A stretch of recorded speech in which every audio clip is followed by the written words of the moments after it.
vamos con Bernardo Rayos. Buenas noches a los dos. Buenas noches. Vamos a empezar por Rayo, que os quiero preguntar por esta última medida, temporal, eso sí, pero parece que interesante, rebajar el IVA de la luz de un 21 a un 10%. Sí, bueno, ya dijimos aquí que a corto y medio plazo, diría yo, no hay mucha más forma de rebajar la factura de la luz que aligerar el cobro de impuestos, de los abusivos impuestos que cobra el gobierno sobre la factura eléctrica. Aún así, también hay que reiterar que, dado que alrededor del 70% de todos los costes de la factura eléctrica son costes que están regulados, que están controlados por el BOE, y son costes que en parte derivan de hipotecas pasadas que se firmaron por la política energética del gobierno, como promover las energías renovables cuando no eran una tecnología competitiva, allí por los años 2004, 2005, 2006, 2007 o 2008, o también el déficit de tarifa, que aplicó tanto Aznar como Zapatero, por el cual los consumidores pagaban menos que el coste real de la electricidad y mientras tanto se iba devengando una deuda con las eléctricas. Pues bien, todo esto, que son hipotecas históricas, las estamos pagando ahora en el recibo de la luz y ahí no hay mucho que hacer, salvo, ya digo, bajar los impuestos como ha hecho el gobierno, pero eso lo que muestra, lo que pone de manifiesto es toda la demagogia que tanto PSOE como Podemos estuvieron haciendo cuando estaban en la oposición, diciendo que para bajar el recibo de la luz bastaba con que ellos llegaran al gobierno y pusieran firmes a las eléctricas. Bueno, ya hemos visto al final qué ha sucedido. Al final, si no se bajan los impuestos, no se abarata el recibo de la luz. Bernardo, adelante. Pues yo estoy muy contento porque es lo que yo le pedí al gobierno que hiciera la semana pasada. Veo que el gobierno tiene sensibilidad social y nos hace que como mínimo durante un tiempo la luz sea menor su precio que la actual. No obstante, para mí es insuficiente. Y es insuficiente por la sencilla razón que tenemos dos grandes males que hay que solucionar.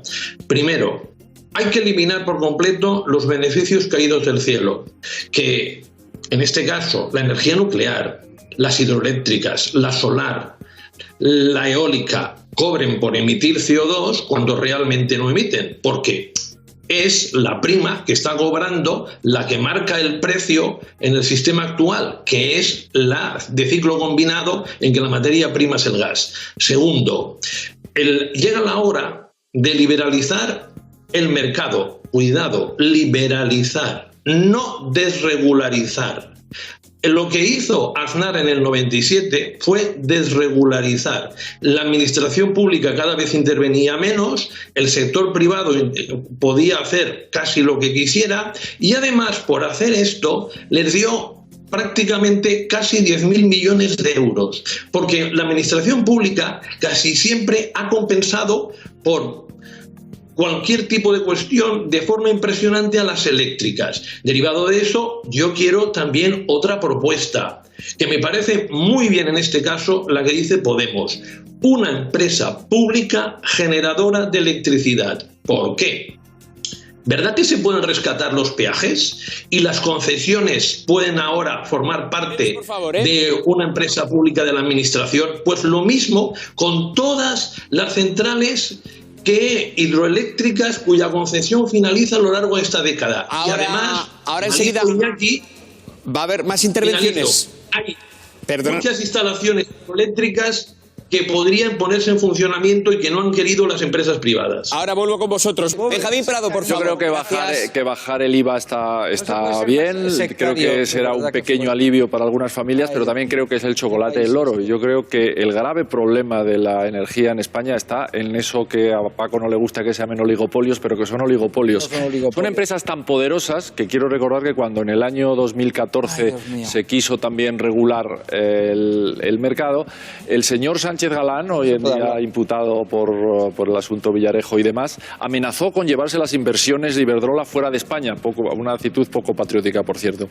Sánchez Galán gana 12.200.000 euros al año y lo han hecho también durante las crisis energéticas, cuando ha llegado la tormenta Filomena y han subido un 47% la luz, por ejemplo, que se van a repartir de aquí, él y sus directivos se van a repartir de aquí al año 2022 128 millones de euros. euros. Al señor Sánchez Galán, por ejemplo, le tocan 1.900.000 acciones, que son 17 millones de euros. Poca cosa. Eso en el mismo país donde hay, según la Comisión Nacional del Mercado de la Competencia, hay 1.293.836 hogares que están dentro de la pobreza energética. Según la Asociación de Ciencias Ambientales, 2.300 o 3.000 muertes anuales causadas por la pobreza energética, dependiendo de la dureza o no de los inviernos. Creo que si comparas los datos del dinero que ganan los oligopolios y los problemas que tienen algunas personas para poder pagar la luz, da un poco de miedo. Decía el otro día María Claver que había que sacar la cuestión energética del debate político. Yo le doy la razón, pero yo también sacaría a los políticos de las compañías energéticas, porque al final las puertas giratorias han llevado a Felipe González y a Aznar y a Cebes y a ministros de Economía como Solbes y Salgado, y la gente del de manera vergonzosa, a las Beatriz compañías Corredor eléctricas a las cuales ellos mismos han regulado. ¿Cuál es la solución? Pues hombre, para mí me parece evidente. La solución es tener una compañía pública de electricidad. Todos los del PP. Me voy con Rayo. Rayo, adelante. Bueno, nada, oye. Bueno, yo quería hacer dos comentarios respecto a esto último que estaba comentando Benjamín. Lo mismo que podemos decir que las eléctricas ganan, Endesa e Iberdrola, por la generación de electricidad, ganaron en 2020 1.500 millones de euros. Podríamos decir que el Estado ingresa por impuestos sobre la electricidad 6.500 millones de euros en 2020 y este año iba a ingresar 9.000 millones. Que el Estado ingrese 9.000 millones grabando la electricidad y haya gente en pobreza energética, pues a lo mejor también debería movernos a una reflexión, ¿no? O la reflexión también de esas empresas controladas por el sector público y que también colocan a expolíticos al frente de sus consejos de administración. Ahí está, por ejemplo, Red Eléctrica de España, a la que pagamos todos los meses un porcentaje significativo de la factura eléctrica, alrededor del 10%, 10-12%, en concepto de peajes, y que tiene al frente a Beatriz Corredor, exministra de Zapatero, con un sueldo anual de más de $500.000 de euros, puesto colocado a dedo. Quiero decir que al final demagogia se puede hacer en todas partes, pero el problema ni está ahí ni está en los beneficios de las eléctricas, que pueden ser demasiado altos si no hay suficiente competencia. Ojalá se incremente la competencia en el mercado, pero aunque se incremente la competencia en el mercado, que eso creo que es algo que queremos todos, no pensemos que por ahí se va a rebajar significativamente la factura eléctrica, porque el 70%, insisto, de la factura eléctrica son costes que no dependen ni directa ni indirectamente del coste de generación de la energía. Y por tanto, seguir dando la matraca de que es que las eléctricas ganan mucho dinero, que puede ser un problema en sí mismo, pero no es el problema o no es la causa del alto precio de la electricidad, ahora mismo pues es demagogia. Voy a ir con Bernardos, luego con Rayo, después continúo con la mesa, siguiendo por Elisa Beni. Bernardos, os pido brevedad, eso sí, adelante, con respecto a las pensiones. Mira, a mí me parece que el acuerdo que se ha alcanzado, porque prácticamente faltan solo flecos, es un buen paso adelante, pero pequeñito. ¿Por qué? Primero, deroga la reforma del PP de 2013, una reforma que hacía a todos los pensionistas más pobres, porque a partir de ahora no subirá el 0,25% la pensión, sino que subirá el IPC y por lo tanto mantendrán su poder adquisitivo. Reemplaza lo que es una bajada de la primera pensión, que era lo que generaba el factor de sostenibilidad, por otro factor que ya veremos qué es. Pero me parece que hay cosas que no tiene en cuenta. Por ejemplo, aquellas personas que están en el paro y han trabajado más de 40 años, 42, 43, que les rebajen la pensión, yo no lo veo justo. Aquellos que están en la misma situación, han pagado muchos años la base de cotización máxima y en cambio ahora les van también a cortar una parte importante de su pensión. Tampoco lo veo justo. Y finalmente, el meollo de la cuestión, que es si los autónomos pagarán más, si realmente en lugar de 25 años para el cómputo de la pensión serán 35, lo que supondría una bajada del 6,8 de la pensión, si el fondo que quiere impulsar Escrivá tiene éxito o no, esto que es lo principal lo han dejado para el año que viene. Y el año que viene veremos si la reforma de las pensiones es para 15 años o realmente se acaban siendo un papel mojado. Adelante, Rayo. Pues Tiene mucha pinta de que terminará siendo papel mojado. Efectivamente, lo que han hecho ahora es la parte bonita de la reforma, que es aumentar los gastos. El problema es que tenemos un sistema desequilibrado estructuralmente durante los próximos 30 años.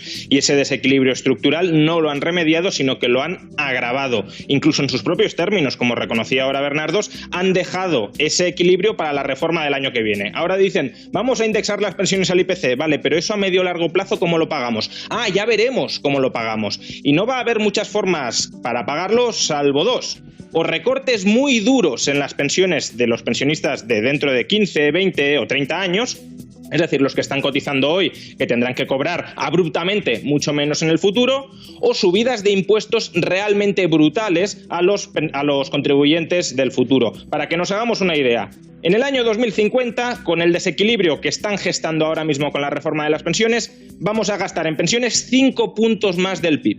En IRPF recaudamos 7. Por tanto, estamos hablando de que hay que aumentar alrededor de un 70% el IRPF para cubrir el agujero que ahora nos están generando. Bueno, le doy las gracias a Rayo y a Bernardos. Tenemos que continuar con el programa. Muchas gracias a los dos. Nos vemos la semana que viene. Seguiremos hablando de economía como ya es habitual en este programa desde hace casi 9 años.